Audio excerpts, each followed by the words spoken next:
Welcome to South Asia Sphere, a monthly roundup of news events in South Asia that have made headlines and haven't made headlines. If you've been following South Asia Sphere for some time, you might have seen it in the form of a newsletter before. But starting this month, we're going to be doing a podcast, and this is the first episode of the South Asia Sphere podcast. I'm Shubhanga, and I'm joined by Amita and Raisa. Hi, guys. Hi. Hi. So in this episode of South Asia Sphere, we're going to be talking about a few big stories that affected South Asia, the elections in Sri Lanka, the freedom of speech debate in India, the war on drugs in Bangladesh, among a few other things. And I think we can start now. Yeah, Shabanga, so thanks for the introduction. It's been a really eventful month for South Asia as we held in the region our first post-COVID-19 election in Sri Lanka on August 5th to elect 225 members to Sri Lanka's parliament. The Rajapaksa family and their party, the Sri Lanka Podujana Peramana or SLPP, won more seats than when Mahinda Rajapaksa went to the polls in 2010, soon after Sri Lanka's civil war ended, with a complete military victory for the government. This was when Mahinda was assumed to be at the height of his popularity, and now that's been surpassed. So with close allies, the SLPP secured 150 seats in parliament, which is a two-thirds supermajority, and that grants the SLPP the power to amend the constitution. Sri Lanka's government is likely to interpret this as a mandate to consolidate Sinhala Buddhism in the otherwise ethnically diverse country. That is, clearly symbolized by Mahinda Rajapaksa taking oaths at a Buddhist temple like his brother did on becoming president in November last year. It's also, the parliamentary elections has also resulted in the empowerment of Sinhala Buddhist ultranationalists, including with a parliamentary seat this election for a party associated with anti-Muslim hate speech. Given, the Rajapaksa style of governance, the next few years are likely to see some significant human rights violations, especially for minority communities. As Gotabaya Rajapaksa noted in his throne speech, national security will be a top priority for the government, and that often translates to no dissent tolerated. Already in the last 6 months, we've seen a rapid increase in militarization, the arrest without charge of a prominent human rights lawyer, the intimidation of journalists and activists representing the relatives of the forcibly disappeared. This election also notably saw a fragmentation of Tamil politics. We had the predominant Tamil party, the Tamil National Alliance, losing about 40% of its parliamentary presence. And it's also seen a kind of shift away from two of Sri Lanka's grand old parties. And I really hate using that term. It's something like an old British colonial administrator would use, probably. Also kind of associated with the US Republican Party, and suggests that there's something like kind of ungrand about new or what modernity and like evolved values. Yeah, and I also think that I'm not sure that it's exactly a move away from the establishment if you interpret grand old party to mean establishment, because if you look at the heads of the new parties, the SLPP is headed by Gotabaya Rajapaksa, who was well known as the former defense secretary, and the SJB, which forms the main opposition party with Sajith Premadasa, who's also not a newcomer. Then this isn't really a move away from the establishment, and even the policies that they put forward or discussed aren't really, anything new. Right. So I think even though there's this kind of rhetoric of a shift away from some of these old establishment politics, a lot has actually remained the same. I think this election, to sum up, will actually kind of weaken constitutional safeguards for Sri Lankan democracy, including the separation of powers and the independent oversight bodies that were introduced in 2015, because, as Gotabaya Rajapaksa mentioned in his throne speech, the SLPP plans to eliminate the 19th Amendment.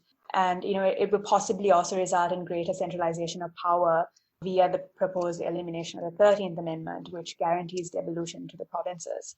And, we may even see a new constitution in Sri Lanka, which will consolidate Sinhala Buddhist ethnocracy in the country and perhaps even the Rajapaksa dynastic project. Right, which kind of brings us to the next big elections in South Asia. That's the Myanmar elections on November 8th. Could you give us updates on that, Amita? Yeah, with 2 months to go, the National League for Democracy, the NLD, is predicted to hold on to its electoral successes. And, while Aung San Suu Kyi remains extremely popular with her base and the country has made several reforms in the last few years, some analysts think there hasn't been enough change in Myanmar. And Suu Kyi's relationships with ethnic groups have actually deteriorated over the years. analysts have suggested that Myanmar's election won't be free and fair because, we have thousands of displaced civilians, 200,000 from Rakhine alone, across the nation that might not be able to vote in areas of social unrest. The election commission has also barred 3 more Rohingya candidates from running for office because apparently their parents were not citizens when they were born. But on the outcomes and conduct of the Myanmar elections, we'll have to wait and see. But, relatedly on the subject of elections, we've also seen calls for internal elections to elect a new leader for India's Congress after senior leaders, over 20, expressed their grievances with the interim nature of the party's leadership in a letter to Sonia Gandhi. She's, like the longest serving Congress president, and the Congress is actually another grand old party with a 130-year-old history. Right. So coming to India, I think we can enter the second big topic of this podcast, which is free speech debates that's going on in India. The debate began with the withdrawal by Bloomsbury, a publisher, of a book on Delhi riots. So, everyone saw those kind of social media criticism of their decision to publish a book that seems to be both misinformed and kind of riddled with misleading and dubiously sourced information about the February Delhi riots, and actually based on a report produced by pro-BJP and a pro-Citizenship Amendment Act group. So anyway, that was, the book seemed like a strange thing for them to publish. And then there was a book launching that was happening, which invited Kapil Mishra, who's a BJP politician who's seen as someone that incited the entire violence. So it seemed like a strange thing for them to do. Now, they did say that the book launch was not part of their plan and that their logo had been used, but still they were publishing the book. So after a sustained kind of social media criticism of that, this has led to Bloomsbury withdrawing the publishing of the book, much to the ire of right-wing commentators who are now seeing this as a curtailment of free speech. Interestingly, the book has been picked up by a pro-Hindutva publisher, but all of a sudden there's this big debate, and I don't know how valid the debate is, on this being an attack on free speech and that the, liberal left is being hypocritical.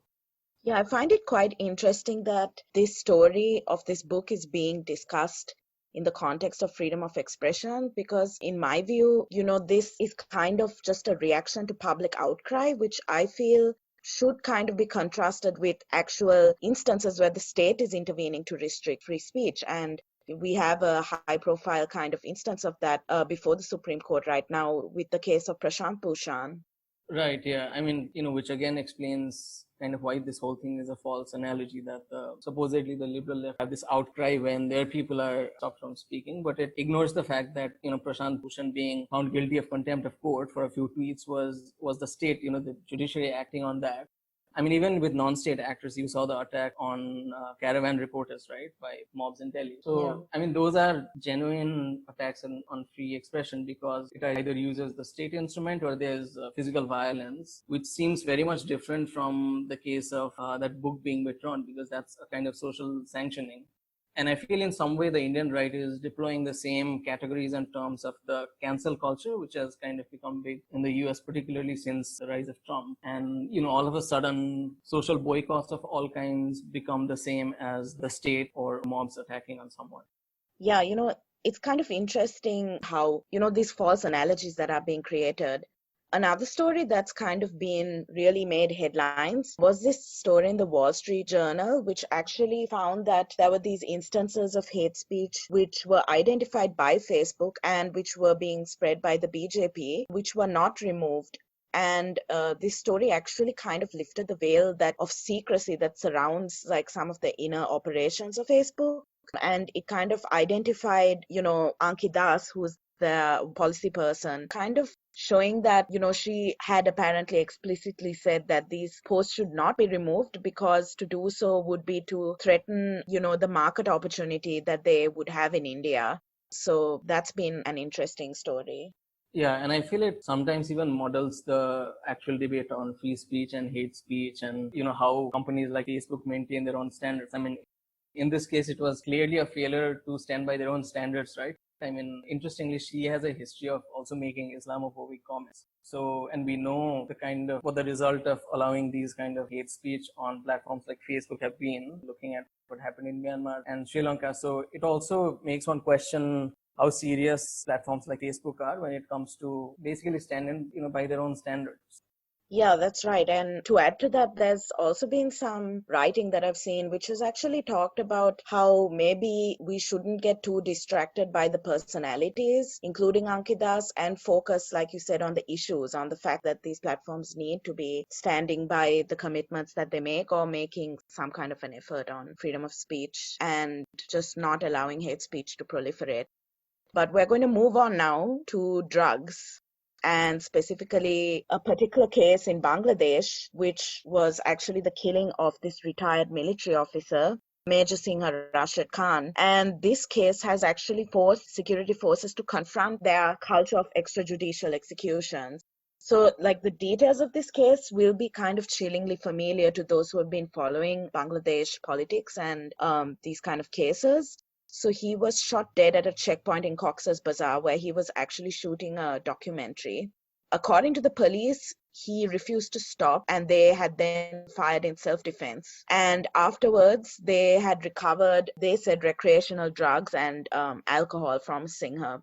Now, following this and following some outcry, 7 police personnel who are among the accused have been placed in remand, and there have been several residents who were witnesses who were also placed in remand.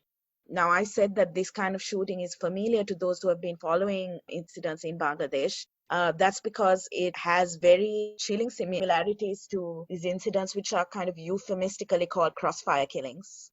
Yeah, I mean, the word crossfire killing sounds dangerously close to what's called encounter killings and or encounters, mostly in India, Pakistan, sometimes Nepal also. It just shows how creative states can get when it comes to hiding certain kinds of extrajudicial actions. Yeah, I agree. And I mean, you can even draw parallels with Sri Lanka.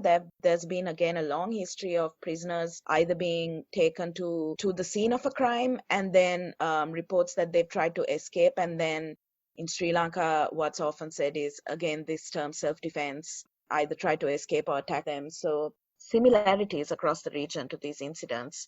But when we look at Bangladesh in particular, according to rights body NO Sailesh Kendra, there have been around 2,700 people who have been killed in these so-called crossfire or gunfights since 2004, and that's when the Rapid Action Battalion was formed. Now, Prime Minister Sheikh Hasina has given the RAB a mandate to crack down on drugs. And they've called, she's gone so far as to call drug peddlers a menace to society. But now, with the killing of Major Singha, there's been this increased scrutiny, and especially because the victim is a former bodyguard of Prime Minister herself. So she's actually told Rashid's mother that a proper probe would be carried out. So this story has cross-border resonance with Sri Lanka, where former President Maithripala Sirisena pushed for the death penalty for drug traffickers. And the current president, Gotabaya Rajapaksa, has also appointed a military-led task force, and their primary mandate is actually to liberate society from the drug menace. So since this task force has been formed, and indeed since Gotabaya has been appointed president, there have been these reports of drugs and firearms being seized, along with reports of increased crackdowns. But there have also been these reports of apprehending a number of really unusual accomplices. So most recently, there was a cat who was found smuggling 2 grams of heroin, 2 SIM cards, and a memory chip into Alicada prison. And the cat was detained in early August. And interestingly, this cat then made a break for freedom and was then subsequently found again on the prison premises. And this story made headlines, around the world. There was also actually an eagle who was suspected to be used by underworld kingpin Angoda Lokka for his drug trafficking ring. And this eagle was also seized by the police at the end of July, actually. And it was found on a poultry farm in Migoda, and 2 suspects who were involved in this ring were arrested.